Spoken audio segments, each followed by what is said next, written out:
جو جوانی دی تھی اب اس کا حساب دے کر کے جاؤ تم نے کیسے اس کا استعمال کیا.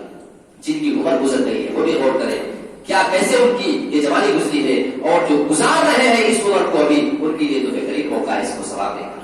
وعن شرابہ فی بارہ, 2 سوال ہو گیا. وعن مالہ, اس کے مال کے بارے میں تیسرے نمبر پہ, من این اکتسبہ وفیما انفقہ, مال کے بارے میں 2 سوال کیا جائے گا. مال کمایا کہاں سے 1 سوال, مال کو خرچہ کہاں پہ کیا یہ اس کے بارے میں 2 سوال. سمجھ رہے, مال کو صرف کمانا ہی نہیں ضروری ہے, اس کو خرچہ کیسے کرتے ہیں یہ بھی امپورٹنٹ ہے. اس کے بارے میں بھی آپ کو جواب دینا پڑے گا. ایک سوال عمر کے بارے میں, دوسرا اپنی جوانی کے بارے میں, اور مال کے بارے میں 2 سوال, کمایا کہاں سے, اس کو خرچہ کہاں پہ کیا. جواب دے دیں گے بیچارے, ہیپی نیو ایئر منانے میں ہم نے 1000 روپئے خرچ کیے ہے نا, یہ جواب دینا پڑے گا انسان کو. اتنا آسان نہیں ہے, ایک ایک پائے کا انسان کو حساب دینا پڑے گا. یہ 4 سوال ہو گئے. ماذا عمل فیما علم, اللہ کے نبی نے فرمایا کہ 5واں سوال اس آدمی سے یہ کیا جائے گا کہ اس آدمی کو جو علم حاصل ہوا تھا, اسے جس بات کا علم ہو گیا تھا, اسے نالج تھی, اس کے مطابق اس نے عمل کہاں تک کیا تھا. معلوم تھا نا, ساری چیز معلوم ہے آپ کو. آپ کہیں گے نہیں معلوم ہے, آپ معلوم کر لیجئے. کیوں نہیں معلوم, بتانے والوں کی کمی نہیں ہے. اگر معلوم ہے تو کیوں نہیں عمل کیا. جواب دے دو کہ نہیں معلوم تھا, اتنا آسان نہیں ہے کہیں کہ نکل جانا. بتانے والے بہت سے لوگ ہیں بھائیوں, ہر صورت میں انسان کو آگے پھنستا ہے. یہ 5 سوال ہے, اگر ان پرچے جو آؤٹ کر دیے گئے ہیں, اگر ہم چاہیں تو دنیا ہی میں تیاری کرنے جا سکتے ہیں. ایک واقعہ آپ کو بتاؤں, یہ تو قرآن اور حدیث کی روشنی میں نے آپ کے سامنے بات رکھی ہے. میری کچھ طبیعت خراب ہے, بخار وغیرہ تھا, اس کے لیے میں مختصراً اپنی بات رکھ رہا ہوں. ایک واقعہ ہے, ایک بادشاہ کا, بہت پیارا واقعہ, غور سے سنیے گا, ہماری اور آپ کی زندگی میں انقلاب پیدا کرے گا. ایک بادشاہ تھا, 3 آدمی کو بلاتا ہے. وہ اس سے پہلے کبھی میں نے بیان کیا تھا, وہ ایک آدمی کو بلایا تھا بادشاہ نے. یہاں پہ 3 آدمیوں کو بادشاہ بلاتا ہے. تینوں آدمی آئے, بادشاہ نے تینوں کو ایک ایک تھیلا دیا اور تینوں سے کہا کہ وہ فلاں باغ ہے, بہت اچھے اچھے پھل وہاں پہ لگے. یاد آیا آپ کو, کبھی میں نے ایک بتایا کہ ایک آدمی کو بادشاہ نے بلایا تھا, لیکن یہاں پہ 3 آدمی کو بلاتا ہے. کہا کہ جاؤ یہ تھیلا لے لو, کافی بڑا تھیلا ہے, اچھے اچھے جو پھل چاہو اچھے اچھے توڑ کر کے لانا, خراب پھل مت توڑ کے لانا. تینوں نے جھولا لیا اور چلے گئے. اس میں سے ایک آدمی وہ بادشاہ کی بات کو ماننے والا تھا, جس بات کا اس کو حکم ہوا تھا اس کو ماننے کے لیے بالکل یہ تیار تھا, کیونکہ بادشاہ کا حکم ہے کہ اچھے پھل لانا, کھٹے اور کچے پھل نہیں لانا ہے. کافی محنت کرتا ہے, ہر درخت کو دیکھتا ہے, جہاں سے اس کو اچھے پھل ملتے ہیں اس کو چن چن کر کے توڑ کر کے لاتا ہے. اور کیجیے گا, توڑ لیا, وہ آ جاتا ہے. دوسرا آدمی کیا, جو تھوڑا کاہل آدمی تھا, کام چور تھا, اتنی محنت نہیں کرنا چاہ رہا تھا. اس نے دماغ لگایا کہ اگر میں اتنا بڑا ہے تھیلا مجھے ملا ہے, جھولا ہے, جو بیگ ہے, اس میں اگر میں کچھ کچے کچھ کھٹے بھی پھل توڑ لوں تو بادشاہ کو کہاں اتنا ٹائم ہے کہ جا کر کے چیک کرے گا کہ کون سا کیسا پھل. کچے پکے جو جہاں سے جو 4 طرف سے ملا توڑا ہو, خود کر کے لے کے چلا گیا. یہ تو 2 لوگ ہو گئے. تیسرے صاحب جاتے ہیں, ان کا دماغ کچھ ایکسٹرا کام کر رہا تھا, سمجھ رہے, یہ گئے اور دیکھا کہ یار بادشاہ نے کسی کو ہمارے پیچھے دیکھ بھال کے لیے بھیجا نہیں ہے, کوئی سیکورٹی گارڈ نہیں ہے, کوئی چیک کرنے والا نہیں. تو انہوں نے سوچا کہ کون جائے گا توڑنے اور یہاں سے ایک ایک پھل کو چننے. گھاس پھوس کہیں پہ رکھی ہوئی تھی, زیادہ سا گھاس اٹھائے اور نیچے تھیلے میں سب آدھی سے زیادہ گھاس ڈال لیا, ٹھیک ہے, اور اوپر سے کچھ پھل توڑے, اتنے پھل کہ بس وہ گھاس نظر نہ آئے, گھاس چھوٹ جائے. کچھ پھل توڑے اوپر سے ڈال کر کے پیک کیا کہ اگر بادشاہ کھول بھی لے گا تو اوپر کے پھل دیکھے گا, لے کے چلے گئے. تینوں لوگ لے کر کے گئے. ایک آدمی تھا جو مکمل بادشاہ کی بات مانا تھا, وہ اچھے اچھے سے پھل توڑ کر کے لے کے گیا. دوسرا آدمی کھٹے میٹھے سارے پھل اچھے برے سب چیک نہیں کیا اس نے. اور تیسرا آدمی نیچے سے گھاس پھوس, اوپر سے بادشاہ کو بیوقوف بنانے کے لیے تھوڑے سے پھل لے کر کے تینوں پہنچے. اور تعجب یہ ہے کہ بادشاہ نے تینوں میں سے کسی کے تھیلے کو نہیں چیک کیا کہ تم نے کون سا پھل توڑا ہے, تمہارا پھل کیسا, چیک کریں گے کچھ نہیں. جو یہ 2 لوگ سوچ رہے تھے نا کہ بادشاہ نہیں چیک کرے گا, تو حقیقت میں بادشاہ نے چیک نہیں کیا. لیکن حیرت والی بات یہ ہے کہ بادشاہ نے کہا اپنے سپاہیوں سے ان تینوں کو پکڑو اور اٹھا کر کے جیل میں لے جا کر کے الگ الگ جیل میں بند کر دو, اور جتنا جس کے پاس جو پھل ہے وہی اس کے ساتھ کھانے کے لیے جائے گا, ایکسٹرا سائڈ سے کوئی چیز اس کو کھانے کے لیے نہیں اور 1 مہینے تک ان کو وہی سب کھا کر کے وہاں پہ زندہ رہنا جو جس نے توڑا ہے. اب جس نے اچھے اچھے پھل توڑے تھے چن چن کر کے وہ تو خوش ہو گیا کہ اتنا بڑا پھیلا ہے, اتنا پھل میں نے ہر قسم کے توڑا ہے کہ آرام کے ساتھ 1 مہینہ کیا بلکہ اس سے زیادہ بھی کھا سکتا ہوں. ہر طرح کے پھل توڑا تھا, کچھ اچھے ایسے پھل ہوتے جو خراب بھی ہوتے کہیں گے ٹائم تک, سب توڑا تھا, اس کو کوئی فکر نہیں تھی. ایک صاحب تھے جو تھوڑا سا ہوشیاری کیے تھے کہ اچھے برے کھٹے چھوٹے موٹے سب توڑ کر کے ڈال لیے تھے. یہ پریشان ہو گیا کہ 1 مہینہ تک نہیں چلنے والا کام. جو اچھے پھل جب تک تھی وہ تو کھا رہے ہیں, لیکن جب اچھے پھل ختم ہو گئے اب برے پھل کھائے جائیں گے. کچھ ہے بالکل چھوٹے خراب قسم کے پھل, چلیے اس کا معاملہ پھر بھی کچھ ٹھیک ہے. اب جب تیسرے صاحب کی باری آتی ہے, جب تھیلے میں ہاتھ مارا تو جو 10-20 آم یا جو بھی پھل توڑے تھے وہ نکلا اور نیچے دیکھ رہا کہ گھاس پھوس والا کیا کریں گے. 1-2 دن کھاتے اس کے بعد پریشان ہو گئے, پھر شکایت کر رہے کہ کھانے کو کوئی چیز نہیں. اب یہ واقعہ میں بتا کے آپ کو کیا بتانا چاہ رہا ہوں, اس میں غلطی کس کی تھی, بادشاہ کی یا ان دونوں لوگوں کی؟ بادشاہ نے تو آپ کو بالکل چھوڑ دی تھی, جتنا چاہو توڑ کر کے لاؤ, اور اتنا بڑا وہ پھیلا ہے کہ آرام کے ساتھ اس کو بیٹھ کر کے آپ 1 مہینہ تک کھا سکتے ہو. ایک آدمی تو کھاتا رہا, اس کو کوئی دقت نہیں. دوسرے نے تھوڑی سی کاہلی کی تھی, تھوڑی سی سزا بھگتی کی, کم سے کم کھٹے اور برے پھل مل رہے تھے. لیکن جو صاحب خاص پھوس بھر کے لے کے گئے تھے وہ کتنا دن کھائیں گے. اب اس سے میں آپ کو یہ بتانا چاہ رہا ہوں کہ اللہ تعالیٰ نے ہمیں دنیا میں بھیجا. اللہ نے کہا کہ جاؤ دنیا میں اتنی بڑی بڑی نیکیاں ہیں, جاؤ اپنے تھیلے میں جو چاہو جمع کر کے لے آنا, دام امان بھیجا. اب کچھ لوگ ایسا نہیں, کچھ لوگ ہیں جو تھوڑی سی کاہلی کرتے ہیں, کچھ اچھا کچھ برا بھی, اور کچھ لوگ صرف برائی تھوڑی سی اوپر سے دیکھیں. یہ ہمارا اور آپ کا معاملہ ہے. اللہ نے بھی ہمیں دنیا میں اس مقصد سے بھیجا ہے. تو جو میرا آج موضوع تھا نیا سال اور محاسبہ نفس, یہ سال ہمارا جو آنے والا ہے, جو گزر گیا, ہمیں اس کے اوپر افسوس کرنے کی ضرورت ہے, ہمیں چیک کرنے کی ضرورت ہے. سمجھداری یہ ہے کہ ہم دیکھیں کہ 2021 ہمارا کیسے گزرا ہے. اگر اچھا گزرا ہے تو ٹھیک ہے, آگے والے کو اور اچھا بنانے کی کوشش کریں. اگر لگ رہا ہے کہ نہیں یار جیسا گزرنا چاہیے تھا ویسا واقعی نہیں ہوا ہے, تو آنے والے سال میں آپ ایکٹیو ہو جاؤ, آپ تیار ہو جاؤ کہ جو کام ہم سے 2021 میں ہوا ہے وہ اس میں نہیں کریں گے, وہی غلطی ہم دوبارہ ریپیٹ نہیں کریں گے. یہ آج آپ کو میں پیغام دینا چاہ رہا تھا. اللہ رب العالمین سے دعا ہے کہ پروردگار ہمارا جو 2022 یہ سال آنے والا ہے ہمارے لیے ہر طریقے سے فائدے مند ہو, ہم اس میں زیادہ سے زیادہ نیکیاں کر سکیں. جو برائیاں, جو غلطیاں, جو خطائیں ہم سے 2021 میں اس سے گزرے ہوئے سال میں ہوئی ہے, تو ان تمام چیزوں سے ہمیں 2022 کے اندر محفوظ رکھ, تاکہ ہم اپنے اعمال کو اچھے اعمال سے بھر سکیں. آمین. وآخر دعوانا